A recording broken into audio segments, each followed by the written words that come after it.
A few minutes ago in Detroit, the Dean of the United States Congress offered his retirement immediately.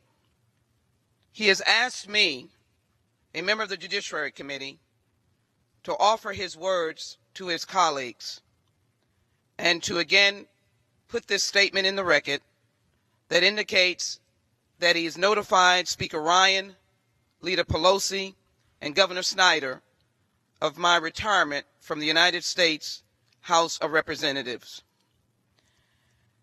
It is important to note, as I begin, that there is no difference or no undermining of the rights of women and the abhorrence of sexual harassment and sexual assault.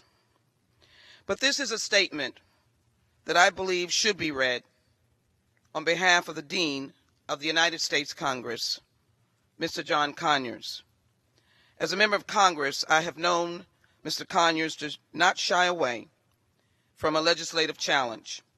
In addition to being the first member to introduce the Martin Luther King holiday bill, he was the first to hold hearings on police misconduct, the first to examine the problem of solitary confinement, the first to offer racial profiling legislation, the first to introduce legislation protecting against disenfranchisement of ex-felons, and the first to pursue legislation protecting black farmers from discrimination, among many other civil rights measures. In 2007, Representative Conyers stood up for the prerogatives of the House of Representatives, successfully brought a suit against a former President Bush White House for failing to comply with subpoenas relating to U.S. Attorney's investigation.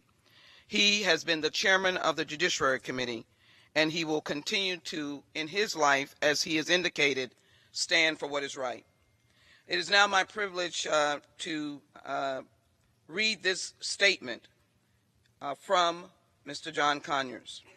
I reiterate that he says that he notified Speaker Ryan, Leader Pelosi, and Governor Snyder of his retirement from the United States House of Representatives.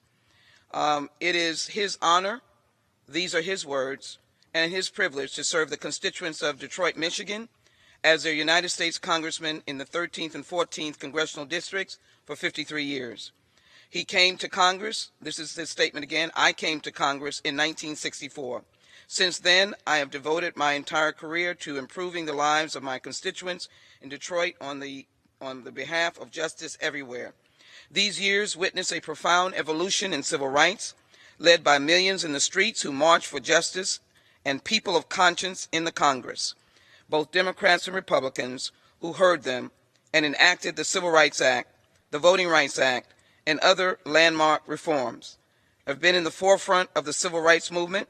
I've been a champion of justice for the oppressed and the disenfranchised. I never wavered in my commitment to justice and democracy. I am proud to have been part of that rich history.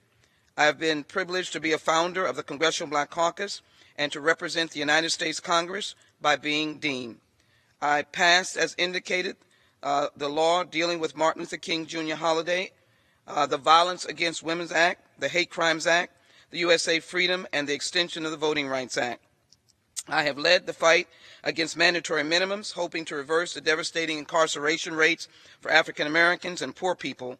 I've tried to pass a universal health care law, H.R. 676.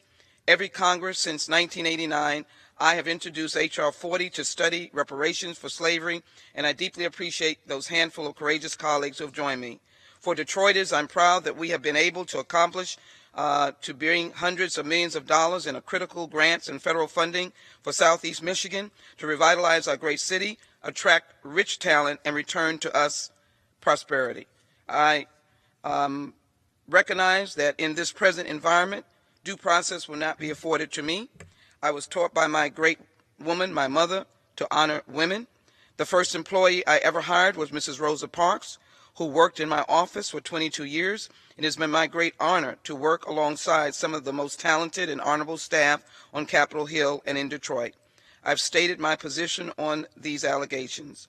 I've worked with both women and men. Given the totality of the circumstance of not being afforded the right of due process in conjunction with current health conditions and to preserve my legacy and good name, I am retiring. I hope that my retirement will be viewed in the larger perspective of my record of service as I enter a new chapter. I pledge to continue my commitment to a progressive vision and a better future for this country that I love.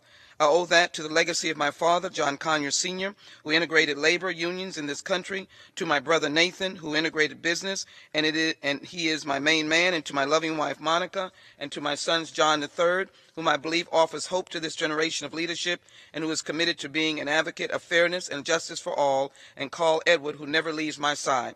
I cannot allow the great work of this body to be distracted by their important work, or from their important work, or the goals of the Democratic Party to be distracted.